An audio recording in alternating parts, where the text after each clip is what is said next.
Hello दोस्तों, रोज़ की तरह आनंद लेखनी ब्लॉग में सबका हार्दिक स्वागत है। सबके मंगल भविष्य की कामना के साथ आज सोमवार का दिन है और भाद्र मास की कृष्ण पक्ष की द्वादशी तिथि है और पुण्य नक्षत्र है। और अश्लेषा नक्षत्र में चंद्रमा जो है अपनी कर्क राशि में है और सूर्य जो है दोस्तों, सूर्य जो है वह सिंह राशि में विराजमान है। तो इस प्रकार का आज भगवान शिव जी का पुण्य पर्व है और भगवान शिव जी इस संसार में दोस्तों अनेक प्रकार के देवताओं में शिव को सर्वाधिक कल्याणकारी और मंगलकर्ता और विध्वंसकारी माना गया है। शिव जी के संबंध में हमारे शास्त्रों में, हमारी मर्यादा में, वेदों में अनेक प्रकार के वृत्तांत मिलते हैं। सृष्टि में जब कुछ नहीं था तब शिव था और प्रलय के बाद भी शिव ही शेष रहेगा। यह हमारे वेद शास्त्रों का अनुमान है। शिव अनादि और अनंत हैं और सृष्टि का प्रारंभ, इस महानाट्यशाला का जो प्रारंभ हुआ था वह शिवलिंग की स्थापना से ही हुआ है। शिव ने ही शिवलिंग की प्रेरणा लेकर सृष्टि को विकसित होने का मूल मंत्र हमको दिया था दोस्तों। सृष्टि में सत्य ही शिव है, सत्यं शिवं सुंदरम कहते हैं। शिव ही सुंदर है और सुंदर वस्तुएं ही ग्राह्य होती हैं। शिव भगवान की हमारे ग्रंथों में, पुराणों में, वेदों में, मर्यादा में ब्रह्मा के नए नाम से संबोधित किया जाता है।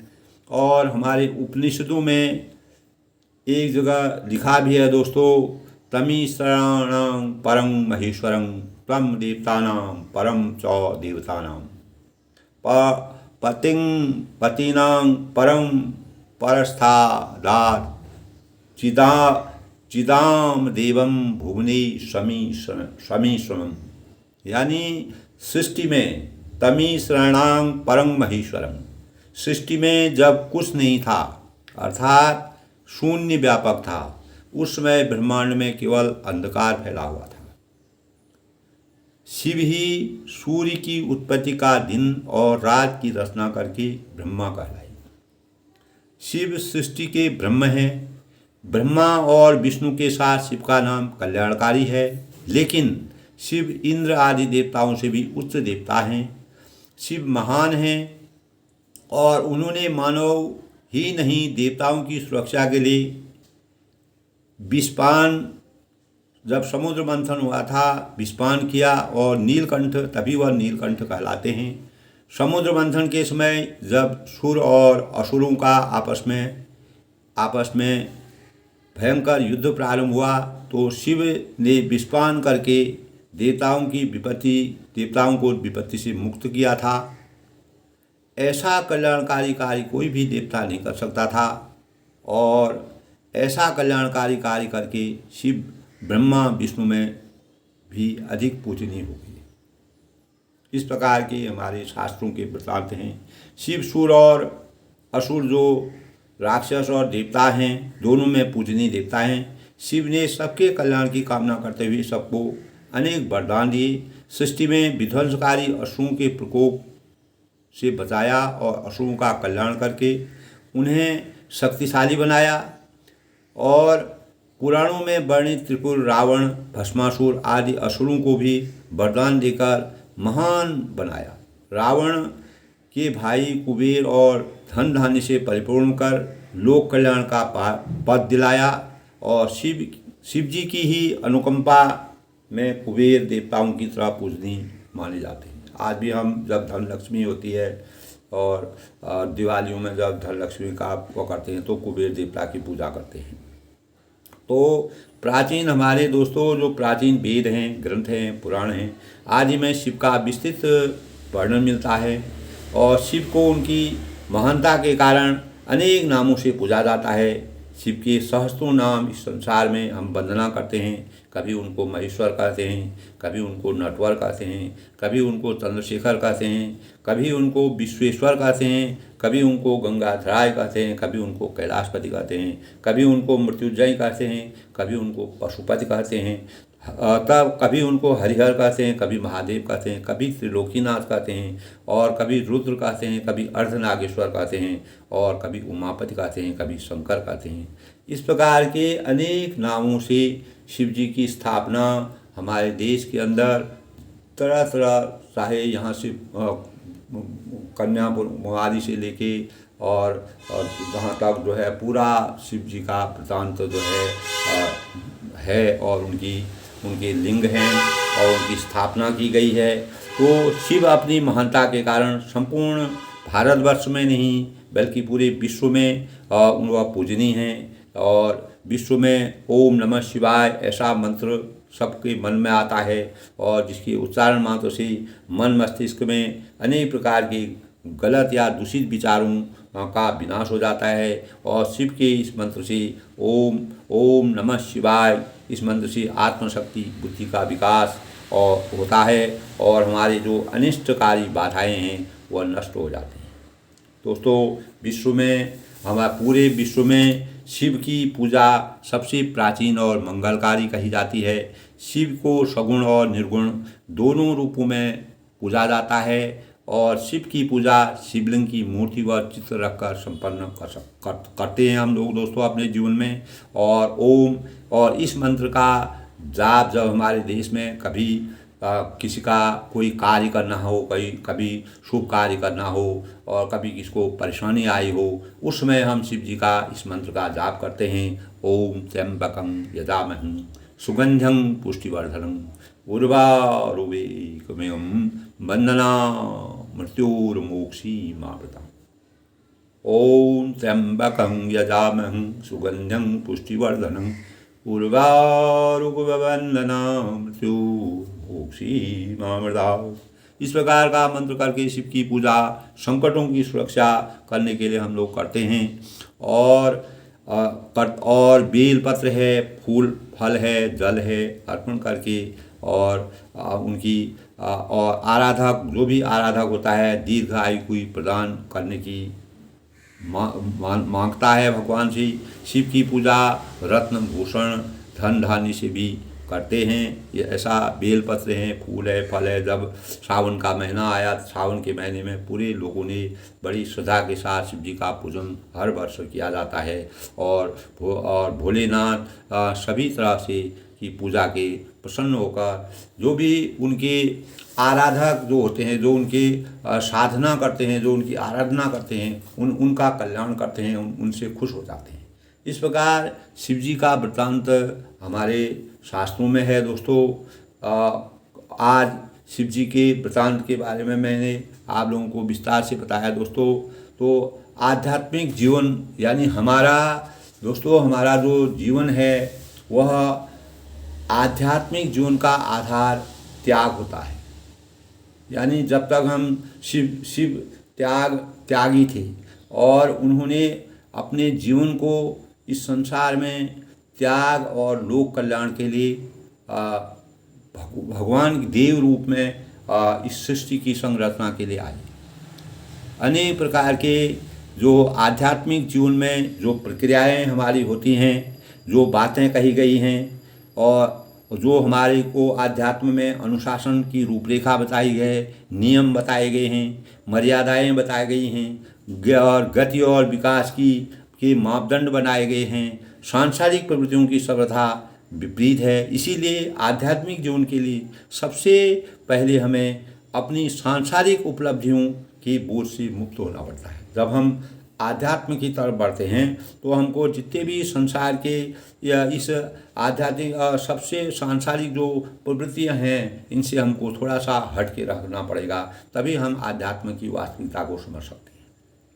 अगर हम दोस्तों सूक्ष्म रूप में देखें तो अनेक प्रकार के जैसे अनेक प्रकार के हमारे जीवन में हमारी भारतीय संस्कृति में त्याग रूपी जीवन जीने वाले सन्यासी अनेक सन्यासी हैं जो अपना त्याग रूपी जीवन जीते हैं। भगवान गीता में सन्यास को परिभाषित करते हुए भगवान गीता में भी सन्यास को यानी विरक्ति को का पालन करते हुए सन्यासी वह नहीं जिसमें अग्नि का त्याग कर दिया हो और जिसने कर्म का त्याग कर दिया हो, वह सन्यासी नहीं है।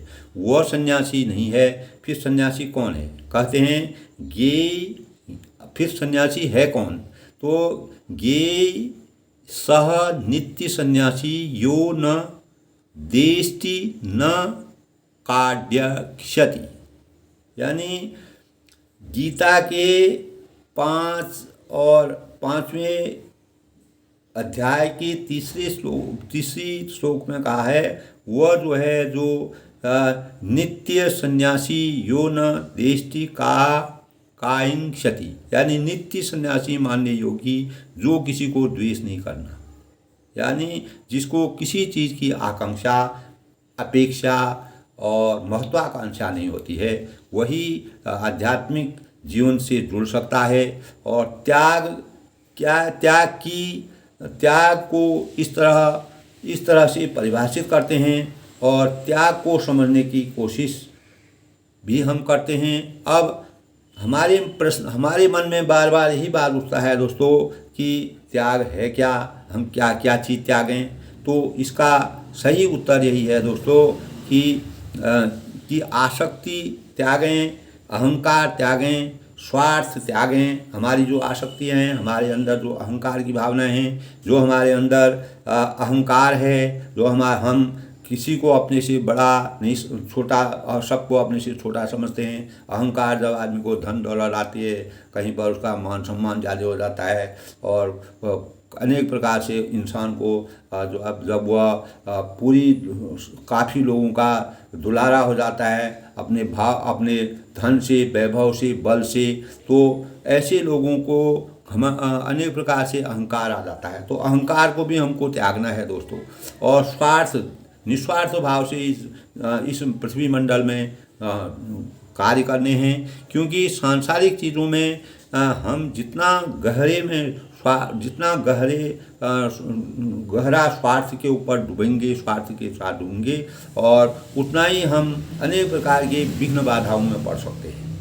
तो अहंकार जो है के बारे में अहंकार जो है हमारे जीवन का सबसे अभिशाप है और यह जो है हमारे जीवन को संकीर्ण बनाता है और हम कुछ कर नहीं सकते। हमारी संकीर्णता बढ़ती जाती है। अहंकार से हम कर कुछ नहीं सकते हैं, किसी का बिगाड़ नहीं सकते हैं, लेकिन मात्र यही है कि हमारे अंदर संकीर्ण भावनाओं का उदय होता है। उन्हीं संकीर्ण भावनाओं से हमारा जीवन दिशा और दशा को बदलता है और अनेक प्रकार के गलत कार्यों की तरफ अग्रसर होता है।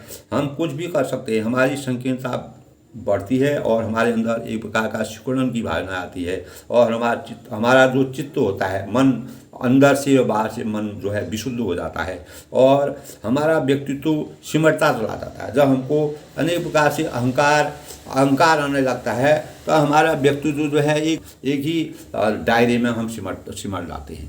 तो इस प्रकार दोस्तों हमारे उपनिषद कहते हैं कि केवल त्याग से अमृत तत्व की प्राप्ति नहीं होती है। जिससे त्यागना सीख लिया वह समझे कि अमृत पान करने लगा। जिसको वास्तविक त्याग आ गया तो वह अमृत पान के समान है। जो त्याग के विपरीत चल रहा हो वह समझो विष पान कर रहा हो। विष पान इसीलिए कर रहा हो क्योंकि पहली बार संसार में कुछ भी पुण्य के बिना, तप के बिना नहीं मिलता है। जब तक हम पुण्य नहीं करते हैं, तप नहीं करते हैं, तब तक हमको कुछ नहीं मिलता है। यानी हम वस्तु के अनुरूप हमारा जो पुण्य है और उसमें हमारा ध्यान लगेगा, इससे हमारे अंदर जो स्वार्थ की पूंजी के भाव बड़े हैं वह स्वतः ही लुप्त हो जाएंगे। इस प्रकार दोस्तों ज्ञानी लोग जानते हैं कि संसार में वास्तविक पूंजी क्या है। तो इस संसार में वास्तव में कौन धनवान है, कौन स्थूल दृष्टि से जिसके पास अनेक प्रकार की धन दौलत पैसा बैंक है वह धनवान है, लेकिन प्रकृति की नज़रों में धनवान वह है जिसके पास पुण्य है। जो पुण्य करता है वही सबसे बड़ा धनवान है, और जिसके पास तप है वही धनवान है। और जो समझदार व्यक्ति है और अपने पुण्य का उपयोग, तप का उपयोग लोक संग्रह, लोक सेवा, लोक कल्याण के लिए करता है। सुख भोग में नहीं, इंद्रियों की तृप्ति में नहीं। अपने हमारी जो इंद्रियां होती हैं, इतने प्रकार की इंद्रियां हैं, अगर हम उनकी तृप्ति में ही लग जाएं तो हमको संन्यास की, ये हमारे त्याग की वास्तविक परिकल्पना नहीं है। इस प्रकार दोस्तों रहीम का एक दोहा है जिसमें कहा है, गो धन गज धन बाजी धनो और रतन धन खान, जब आवे संतोष धनो सब धन धूरी समान। तो इस प्रकार के भावों से हमारा मन त्याग की तरफ बढ़ता है। यानी हमारे अंदर गोधन है, गजधन है, बाजीधन है, सब रतन धन खान, सब प्रकार के रतन धन है। लेकिन जब तक हमारे अंतःकरण में, हमारे भीतर और अंदर में संतोष रूपी धन का सृजन नहीं होगा, तब तक हम सब धन धूरी समान, पूरा जो संपूर्ण हमारा वैभव है वह धूल मिट्टी की तरह है। तो इसीलिए दोस्तों धन से हमारा जीवन या कोई बहुत बड़ा वैभवशाली हो गया, कलयुग में धन को ज़्यादा मान्यता दी गई है, लेकिन सूक्ष्म रूप से देखा जाए तो आखिर जो धन हम कमाते हैं, जो संचय करते हैं, वो सब यहीं रह जाता है, अपने साथ कोई भी नहीं रहता है। जो हमने खाया, जो हमने बोया, जो हमने त्याग किया, जो हमने लोक कल्याणकारी कार्य किए, वही उसी से हमारा जीवन धन्य होता है। तब उपभोग और संग्रह का हमारे जीवन में दोस्तों, उपभोग और संग्रह, इकट्ठा करना और भोग करना, अनावश्यक लालच, संबंधियों के प्रति अनुपयुक्त व्योम, अहम का उद्यत परिपोषण, इन तीनों का समुच्चय ही एक वह त्रिशूल है जो जीवन समुदाय को अस्त और व्यस्त करता है।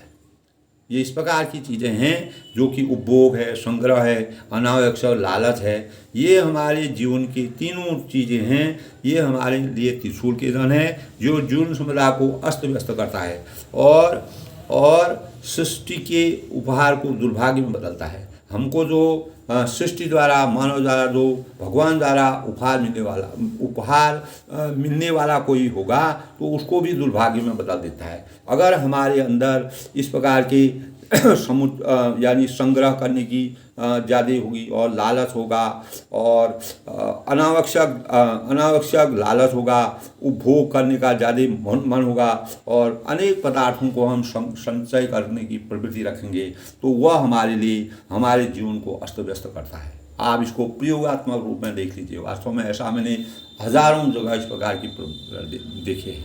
तो दोस्तों, ये शिव जी के भावों से, भगवान शिव के आज सोमवार का दिन है, शिव जी के अनुरूप मैंने बताया। तो प्रकरण प्रसंग हमारा चल रहा था दोस्तों रामचरितमानस बालकांड में, कि राजा जब कपट मुनि राजा के संपर्क में आए, राजा उनको पहचान नहीं पाए और कपट मुनि उनको पहचाने गए थे। जो कपटी लोग होते हैं और वह जो है अपने स्वभाव को, अपने अंतःकरण को, वास्तविकता को छुपा देते हैं और बाहरी दिखावा सामने ला करके लोगों को लिए छल कपट करते हैं। इसी प्रकार प्रताप भानु राजा के साथ भी कपटी मुनि ने इस प्रकार की भाव की। तब वह कपट में डूबोकर बड़ी युक्ति के साथ कोमल वाणी में अपने मधुर वचन से बोला कि अब हमारा नाम भिखारी है। यानी उनको उस समय की याद आ रही है कि मैं एक समय राजा था, ये करता था, वो करता था, आपने मेरा राज्य ग्रहण कर लिया और मैं अत्याचार करता था, ये करता था, जो भी करता था। अंत में उनको आश्रम दे करके एक जगह बसना पड़ा और अपने वृत्तांत का वास्तविक रूप उन्होंने नहीं बताया। प्रताप भानु ने अपना पूरा वृत्तांत उनको बताया। तब वह, क्योंकि हम निर्धन और अनिकेत घर, यानी अब मैं, कपट मुनि कहते हैं कि अब मैं निर्धन हो गया, धनहीन हो गया और मेरे पास कुछ नहीं है, अब केवल जो है मैं बड़ी युक्ति से अपने वाणी में जो लोग इस प्रकार के दूसरों का अनाचार करने होते हैं, जिनके अंदर के भाव खराब होते हैं दोस्तों, वह बड़े मृदुल भाषी बाह्य रूप से मृदु मृदु बोलते हैं, लेकिन अंदर से उनके अंदर अनेक प्रकार के कुटिल विचार होते हैं जो उनको खुद ही परेशान करते हैं। इस प्रकार के भावों से वह कपट मुनि जो थे खुद ही परेशान हुए। इस प्रकार के सामाजिक परिवेश में अनेक प्रकार के व्यक्ति मिलते हैं, समाज मिलता है, सबके साथ हमको ढलना पड़ता है। लेकिन मनुष्य को प्रत्येक मानव को इस बात को सोचना चाहिए कि इस संसार में आखिर ये सब करके फायदा कुछ नहीं है। वह कपट मुनि ने जो प्रताप राजा के साथ इस प्रकार के भाव रखे, अपनी बातों को छिपाया, तो वह उन्होंने अपने लिए एक प्रकार का गलत बीज बोया। तब दोस्तों कह नृपदे विज्ञान निधाना तुम सारिखे गलित अभिमाना सदा रही अपन पो दुराए सब विधि कुशल कुबेर बनाए। यानी राजा ने उनसे कहा कि जो आपके सदस्य विज्ञान के विधान और सर्वथा अभिमान से रहित होते हैं। अब उनके निवाह में तो ये है, वह साधारण आदमी वह उनकी अच्छाई सोचते हैं, अभिमान से रहित बता रहे हैं। वे अपने स्वरूप को सदा छिपाए रखते हैं। यानी आपका क्या स्वरूप है, आप इस जंगल में रहते हैं, आश्रम में रहते हैं, तो वह अपने जो अच्छे वास्तव में जो बुद्धिमान लोग होते हैं, जो बड़े लोग होते हैं, अपनी वास्तविकता को बाहर प्रकट नहीं करते हैं। लेकिन वह कपट मुनि उनको पहचान गया था, उनके अंदर कपट था, उनके अंदर अनेक प्रकार के निष्ठुर भाव थे और वह राजा प्रताप भानु को भ्रमित करना चाहते थे। तो क्योंकि राजा प्रताप भानु तो अपने जैसे वह ऋषि मुनि मिले, उनको एक प्रकार का आसरा मिला, वह तो उस भाव में थे, वह उनको पहचान नहीं पाई। तब क्योंकि कुबेश बनाकर रहने से ही की तरह कल्याण करना और प्रकट संत वेश में मान होने की संभावना है और मान से पतन की। यानी उन्होंने कहा कि आप जिस वेश में जिस रूप में यहाँ रह रहे हैं, ये हर एक व्यक्ति के बस की बात नहीं है। इस प्रकार से उनकी प्रशंसा की, वह साधारण तौर से बात कर रहे थे। तेहि ते कहीं संत श्रुति तेरी परम अकिंचन प्रिय मेरी तुम समय अधन भिखारी अगेगा होत बिरंच शिवहि संदेहा। यानी उन्होंने कहा कि दोस्तों इसी से तो संत और वेद पुकार कर कहते हैं, संत और वेद पुकार कर कहते हैं कि परम अकिंचन यानी सर्वदा अहंकार और ममता और मान रहित ही भगवान को प्रिय होते हैं। जो इस प्रकार के लोग होते हैं, भगवान परम ब्रह्म परमेश्वर को वही प्रसन्न होते हैं। आप सभी के निर्धन भिखारी और गृहहीनों को देखकर ब्रह्मा और शिव जी को भी संदेह हो जाता है। इस प्रकार के लोग जो त्याग करके इस जंगल में एकांत में रहते हैं, तो वह अपने सरल भावों से कहते हैं, उनको कोई कपट उनके मस्तिष्क में नहीं है, तो उनकी प्रशंसा कर रहे हैं वो कि वे वास्तविक संत हैं और आप भिखारी नहीं हैं, आप वास्तव में संत हैं। इस वन में रह रहे हैं, इस भीषण वन में रह रहे हैं और साधु वेश में रह रहे हैं, संत कर रहे हैं, तो आप लोग कल्याणकारी। इस प्रकार की बातें प्रताप भानु कहते हैं। तब वो कहते हैं जोशी सोच तब शरण नमामि मुँह पर कृपा करी अब स्वामी सहज भी भूपति गए देखी आप विषय विश्वास विशेषी। यानी आप जो हूँ सो हूँ, आप जो भी हैं और अर्थात जो कोई भी हूँ, मैं आपके चरणों में नमस्कार करता हूँ। तब प्रताप भानु ने कहा कपट मुनि से कि मैं आपके चरणों में नमस्कार करता हूँ और हे स्वामी अब मुझ पर कृपा कीजिए, अपने ऊपर राजा की स्वाभाविक प्रीति और विषय में उसका अधिक विश्वास कीजिए। यानी मेरे जो भाव हैं, मेरे जो विचार हैं, जिन विचारों से मैं आपका आदर करना चाहता हूँ, आप उनको स्वीकार कीजिए और मेरे ऊपर विश्वास जुटाइए। तब सब प्रकार राजहि अपनाई बोलहि अधिक स्नेह जनाई सुन सती भाव कहूँ महिपाला यहाँ अपसद बीते बहुकाला। यानी सब प्रकार से राजा को अपने वश में करके तब उन्होंने राजा को पूरा अपने वश में वशीभूत कर दिया। अधिक स्नेह दिखाता हुआ वह कपट तपस्वी बोला, हे राजन सुनो, मैं तुमसे सत्य कहता हूँ, मुझे यहाँ रहते हुए बहुत समय बीत गया है। यानी मैं काफ़ी समय से यहाँ पर रह गया हूँ। जब कोई आदमी अपनी प्रशंसा के जो भोगी होते हैं, जो मैंने अच्छा किया करके प्रशंसा के भोग करने वाले होते हैं, उस प्रकार के लोगों को थोड़े में ही खुशी हो जाती है। अब लगी मोही न मिलऊँ कोई मैं न जनाऊँ काग लोग मान्यता अनल सम कर तब का आनंदा। यानी अब तक न तो कोई मुझसे मिला और न अपने को किसी का प्रकट करता हूँ, क्योंकि लोक में प्रतिष्ठा अग्नि के समान है जो तप रूपी वन को भस्म कर डालती है। तप रूपी जो वन है उसको भी भस्म कर डालती है। जब लोग, क्योंकि लोक में प्रतिष्ठा अग्नि के समान है, लोग इस संसार की प्रतिष्ठा अग्नि के समान है। अब तक तो मैं कोई मुझसे न मिला और न मैं अपने किसी पर अपना भावों को प्रकट कर सका, इस प्रकार की बात है कपट मुनि कह रहे हैं। तब कहते हैं तुलसीदास जी, भूल ही मूल न चतुर न रहो, तुलसी देख सवे सुधा सम असन अही, बचन सुधा सम असन अही, सुंदर के कहीं। यानी तुलसीदास जी कहते हैं, तुलसीदास ने रामचरितमानस के बालकांड प्रकरण में जहाँ पर कपट मुनि और प्रताप बानु का संवाद होता है, उस पर तुलसीदास ने इस प्रकार की रचना की कि सुंदर बीज देखकर मूल नहीं, मूल तो मूल ही है। सुंदर वेशों को देख करके, सुंदर आभूषण पहन करके, सुंदर वेशभूषा को देख करके कोई मूल नहीं कहलाता है। मूल तो मूल ही होता है, जो मूर्ख होता है मूर्ख ही होता है। चतुर मनुष्य भी धोखा खा जाते हैं और अनेक प्रकार के जो बुद्धिजीवी होते हैं, चतुर होते हैं और अपने चतुराई रखते हैं, वो भी कभी कभी धोखा खा जाते हैं। सुंदर मोर को देखो, उसका वचन तो अमृत के समान है, लेकिन आहार सांप का है। अब मोर है, मोर क्या करता है, एक तरफ से जहाँ इतना अच्छा दिखाई देता है और इतने अच्छे अमृत के समान वचन बोलता है, जब वाणी बोलता है तो, लेकिन उसका आहार सांप विष से भरे हुए सांप को जो खाता है। इस प्रकार के भी व्यक्ति होते हैं जो अंदर से कुछ होते हैं, बाहर से कुछ होते हैं। कहने का मतलब यह है आंतरिक रूप से कुछ और बाहरी, यानी कहते हैं हाथी के दांत दिखाने के अलग और खाने के अलग। इस प्रकार का व्यक्तित्व कपट मुनि का था और यही वृत्तांत यहाँ पर तुलसीदास जी ने तुलनात्मक रूप में उसका अध्ययन किया है। ताते गुपुत रहु जगमाही, हरि तरि गे मही दुर्जन नाही, प्रभु जानत अब बिनहि जनाई, कहूँ कवनि सी लोग। तब कपट मुनि जो तपस्वी थे, उन्होंने कहा कि इससे मैं अपने जगत में इसीलिए मैं पूरे संसार को त्याग करके इस जंगल में छुपा हुआ हूँ। अब वह क्यों छुपे हुए हैं? श्री हरि को छोड़कर किसी के कुछ भी प्रयोजन नहीं रखता हूँ, भगवान पर ही मेरा ध्यान है। इस प्रकार से अपने भाव बता रहे हैं। प्रभु तो बिना जनाए ही सब जानते हैं। प्रभु जो है एक देखते हैं, उनको पूरी संसार की रचना के बारे में, कौन व्यक्ति क्या कर रहा है। हम शुभ कर्म की कोई कार्य करते हैं तो परम ब्रह्म परमेश्वर हमारी सब दिन भर की सब क्रियाओं को देखते हैं, उसी के अनुसार हमको फल मिलते हैं। और फिर कहो संसार को रिझाने की सिद्धि मिलेगी, तब संसार को प्रसन्न करने के लिए हमको सिद्धि प्राप्त हो सकते हैं। इस प्रकार के भाव कपट मुनि कह रहे हैं। तुम सूचि सुमित परम प्रिय मोरी, प्रीत प्रीति मोहि प्रदोरी, अब जो ताद राहूं तो ही दारुण दोष घटाई कर मोही।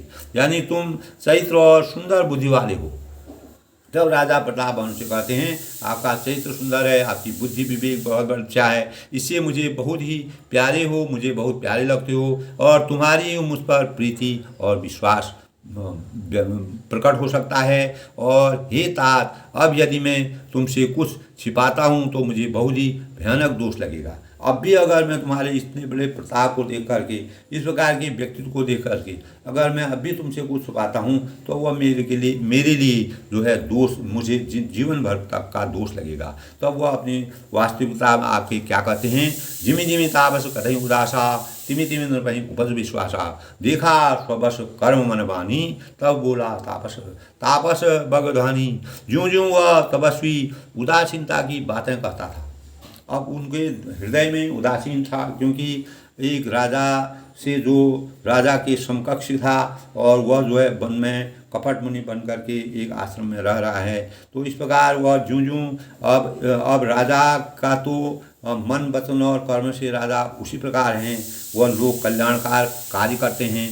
और ज्यों ज्यों वह तपस्वी उदासीनता की बातें करता था, त्यों त्यों राजा को विश्वास उत्पन्न होता था। वह उदासीनता की बातें करता, राजा अपना विश्वास करते जाते थे कि अरे ये तो बहुत ही बताया होता है। अगर कोई आदमी किसी को विश्वास में लेता है तो अनेक प्रकार के प्रलोभन देता है। इसी प्रकार से राजा को अपने विश्वास में लेने के लिए वह अनेक प्रकार के प्रलोभनों से उनको बोलने लगे। जब उस बगुले की तरह ध्यान लगाने लगे तो कपटी मुनि ने राजा को कर्म मन और वचन से अपने बस में जाना। तब वह बोला, अब मन वचन और कर्म से जो राजा उनके बस में हो गए कि राजा अब हमको जो भी हम कहेंगे उसको मान जाएंगे।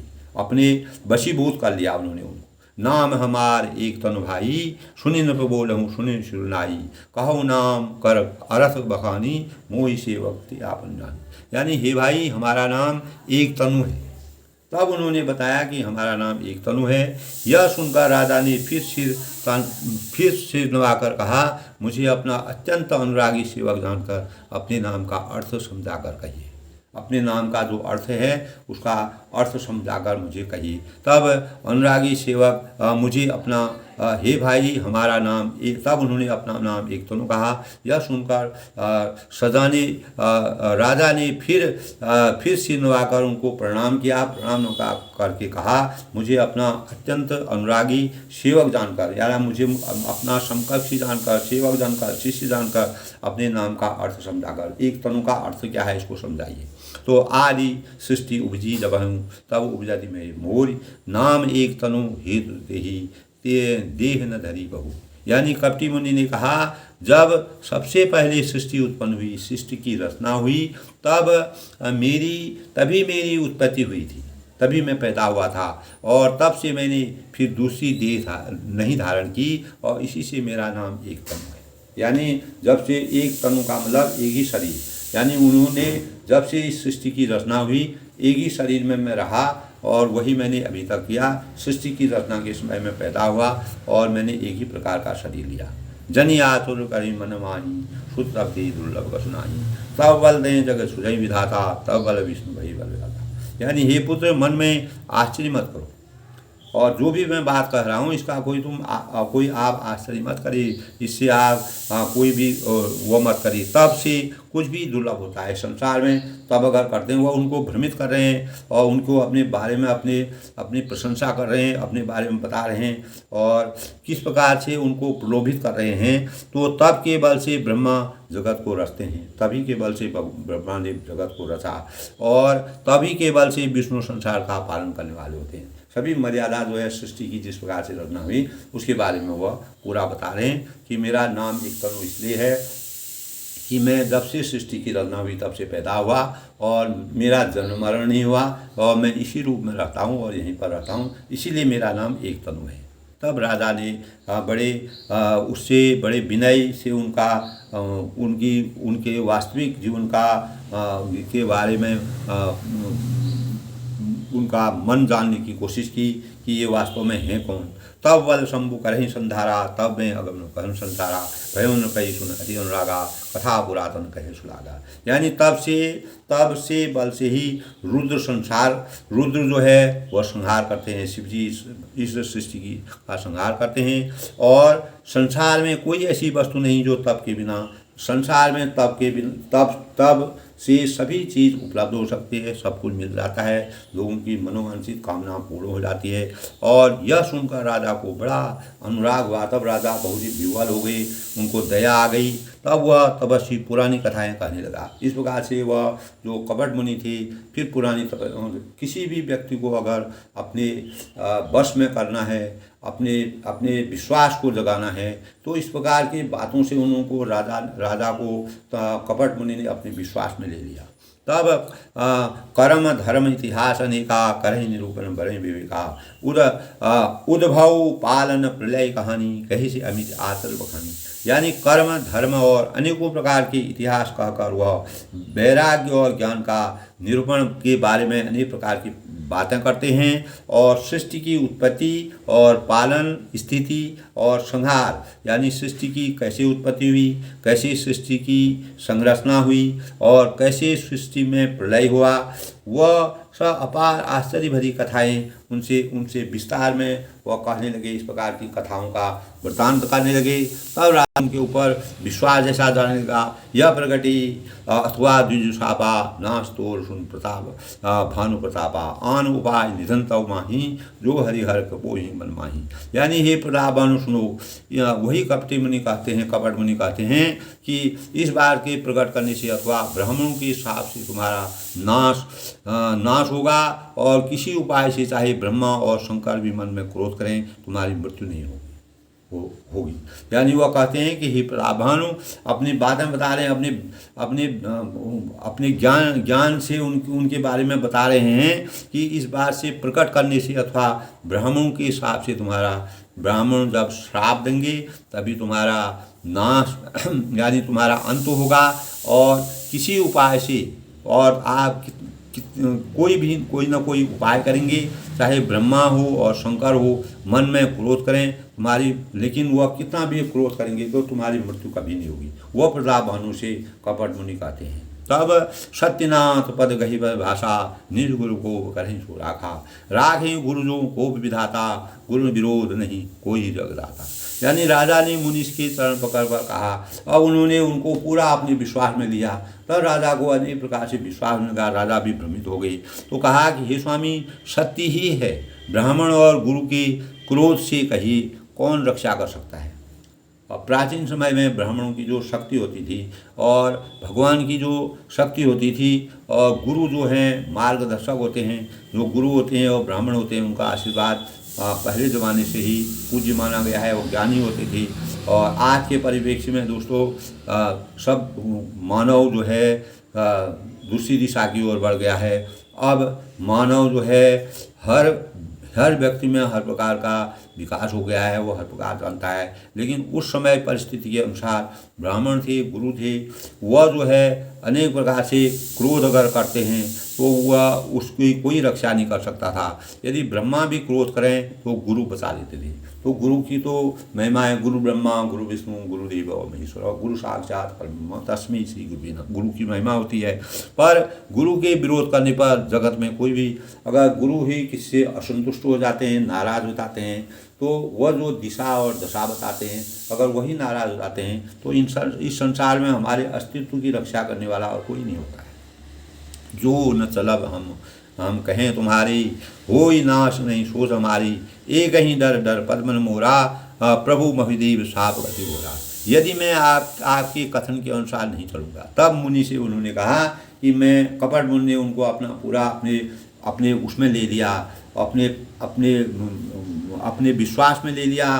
तब वह कहते हैं यदि मैं आपके कथन के अनुसार नहीं चलूँगा तो भले ही मेरा नाश हो जाए, मुझे इतना इसकी चिंता नहीं है। मेरा मन तो हे प्रभु केवल एक ही डर से डर रहा है कि ब्राह्मणों का शाप बड़ा भयानक होता है। तब वह क्षत्रिय थे और क्षत्रियों और ब्राह्मणों से उनको डर लगता था। उन्होंने कहा कि ब्राह्मणों का श्राप नहीं होना चाहिए।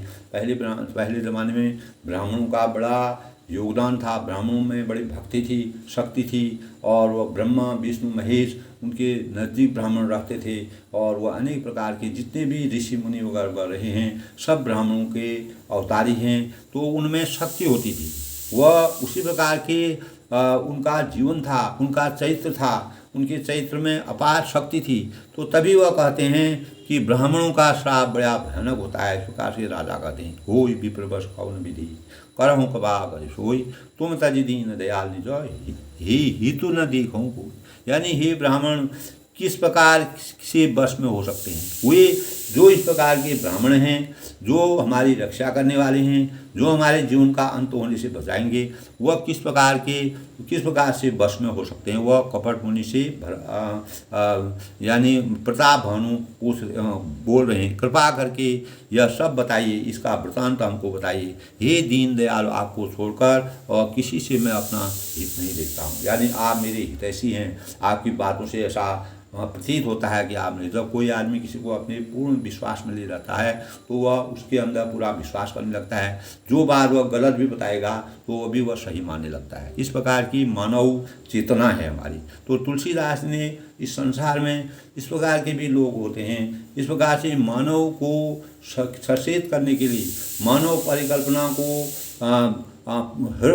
पुष्ट बनाने के लिए और अनेक प्रकार के विश्वासघाती मानवों के जाल में न फंसने के लिए इस प्रकार का तुलनात्मक अध्ययन किया है। उसको वही यही मर्यादा की सबसे बड़ी रूपरेखा है। तब कहते हैं, सुन नृपु सुन नृप विविध जतन मनमाही कट कष्ट लान गुनि होई नाही अहि एक गति सुगम उपाय कहाँ पर होकर कठिनाई। तपस्वी ने कहा, ही राजन सुनो, संसार में उपाय तो बहुत हैं पर वे कष्ट साध्य हैं, बड़ी कठिनता से बनने में, और वह बहुत कठिनताई से प्राप्त होते हैं, और इस पर भी सिद्ध हों या न हों यह ऊपर वाले की बस की बात है, उनकी सफलता निश्चित नहीं है। हम जो भी करते हैं उसमें हम सफल हुए या असफल हुए इस प्रकार के भाव वो करते हैं। हाँ, एक उपाय बहुत सहज है परंतु उसमें भी एक कठिनाई है। एक उपाय मैं आपको बताता हूँ ब्राह्मण को खुश करने के लिए, वो मैं आपको बताता हूँ। मम आधीन जगत में सोई, मोर जाब तब नगर न होई, आज लगे अरु जब मैं भयऊँ काहु ग्राम गयाऊँ। यानी हे राजन, वह युक्ति तो मेरे हाथ में है पर मेरा जाना तुम्हारे नगर में हो या हो ही नहीं सकता है। जब से पैदा हुआ हूँ तब से आज तक मैं किसी के घर अथवा गांव नहीं गया। तब वह कहते हैं राजा से कि हे राजन, मैं युक्ति तो मेरे हाथ में अवश्य है, मैं बस में कर सकता हूँ, ब्राह्मण उसको का वह जो है अभिशाप दूर कर सकता हूँ, पर मेरा जाना तुम्हारे नगर में हो ही नहीं सकता है। जब से पैदा हुआ हूँ तब से आज तक मैं किसी के घर और गांव में नहीं गया। इस प्रकार की बातें करता है। जो न जाओ तब हो काजू, बना काज असंभव आजू। मुनि सुनि महीश बोले मृदुबानी, नान निगम ऐसी नीत बखानी। तब वह कहते हैं, परंतु यदि नहीं जाता हूँ तो तुम्हारा काम बिगड़ता है। अपने को मतलब अपने भावों में, अपने विचारों में, अपने जाल में फंसा रहे हैं। आज तक बड़ा असमंजस आ पड़ा है कि यह सुनकर राजा कोमल वाणी से बोला, हे नाथ, वेदों में ऐसी नीति कही गई है। तब राजा वेदों की नीति के बारे में बता रहे हैं। बड़े स्नेह लघुन्न पर करही, गिरि निज सिरन सदा तरन रही, जलधि अगाध मोली हेनु संत धरे धर। यानी बड़े लोग छोटों पर स्नेह करते हैं। कहा है तो बड़े लोग जो है वह छोटों पर स्नेह करते हैं। बड़ा हुआ तो क्या हुआ, जैसे पेड़ खजूर, पंछी को छाया नहीं, फल ला गए थे दूर। तो लेकिन जो बड़े लोग होते हैं, जो वास्तविक बड़े होते हैं, वह जो है छोटे लोगों पर स्नेह करते हैं।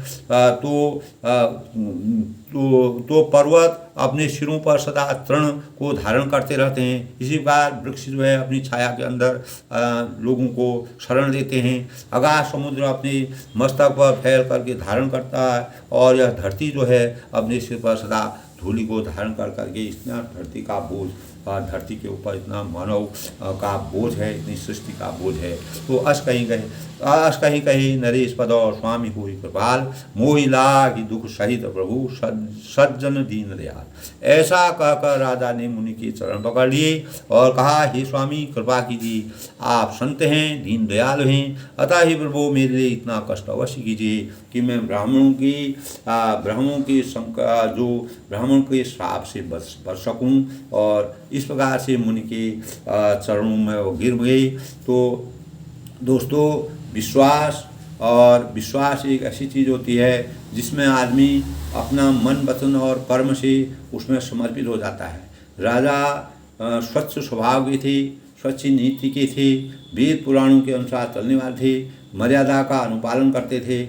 और कपट मुनि ने उनको अनेक प्रकार से संशय में डाल दिया, और उन्होंने ब्राह्मणों के बारे में, ब्राह्मण साहब बड़ा भयानक होता है, इस प्रकार की बातें करके उनको उनकी जो धर्म का मार्ग था उनसे विचलित कर दिया, उनको विचलित करने का। तो इस संसार में दोस्तों, वही मैंने बताया कि संसार में जो लोग उपभोग और संग्रह का अनावश्यक लालच और संबंधियों के प्रति अनुपयुक्त और व्यामोह अहम का उद्धत परिपोषण करते हैं। यानी जो लोग उपभोग है, संग्रह है, अनावश्यक इन चीज़ों का अनावश्यक लालच करते हैं, इसी प्रकार का लालच वह कपट मुनि के मन में आया। तो इन तीनों भावों से प्रेरित आदमी, जो भी आदमी इन तीनों भावों से ग्रस्त होता है, वह जीवन संपदा को, उसका जीवन हमेशा के लिए अस्त व्यस्त रहता है। वह कभी भी, और जो भी वह अपना असत्य बोल रहे हैं, राजा को भ्रमित कर रहे हैं, राजा को गलत चीज़ें बता रहे हैं, और सृष्टि और वेदों और शास्त्रों की मर्यादा की प्रतिकूल नहीं, अनुकूल नहीं, प्रतिकूल बता रहे हैं, और वह स्वस्थता के उभार को दुर्भाग्य में बदलता है। तो वह अस्त व्यस्त जीवन में रहने वाले और राजा को भ्रमित कर रहे हैं।